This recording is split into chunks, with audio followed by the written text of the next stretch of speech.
Railway सुरक्षा दलाच्या एका महिला कर्मचाऱ्याने जीवाची बाजी लावून एका महिलेला ट्रेनच्या अपघातापासून वाचवले। एका महिलेने धावती एक्सप्रेस पकडण्याचा प्रयत्न केला असता तिचा तोल गेला। यानंतर ती महिला एक्सप्रेसच्या दिशेने फरफटत गेली। त्याच दरम्यान ड्युटीवर असलेल्या रेल्वे पोलिसांनी क्षणाचाही विलंब न लावता एक्सप्रेसच्या दिशेने धाव घेऊन महिलेचे प्राण वाचवले। या घटनेचा थरारक सीसीटीव्हीमध्ये कैद झाला असून व्हिडिओ सोशल मीडियावर प्रचंड व्हायरल झालाय। आरपीएफ जवानाने तेव्हा तत्परता दाखवत तिला वाचवलं, अन्यथा ती चाकाखाली जाण्याची शक्यता होती। पुढे काय झालं बघा। त्यापूर्वी मराठी न्यूजवर नवीन असाल तर चॅनलला जरूर सबस्क्राईब करा। ही थरारक घटना सीसीटीव्ही कॅमेऱ्यात कैद झाली आहे। या घटनेचा व्हिडिओ सोशल मीडियावर तुफान व्हायरल झालाय।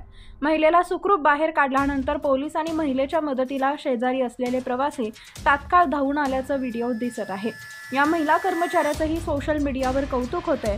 हा व्हिडिओ @वेस्टर्न रिलाय या अकाउंटवरून शेअर करण्यात आलाय। या व्हिडिओवर नेटकरी वेगवेगळ्या प्रतिक्रिया देत आहेत। एका महिलेनं म्हटलंय, ही संपूर्ण चूक त्या महिलेची आहे, तिनं वेळेवर यायला हवं होतं। तर दुसऱ्या एका युजरनं आरपीएफ जवानाच्या कर्तव्य दक्षतेचं कौतुक केलंय।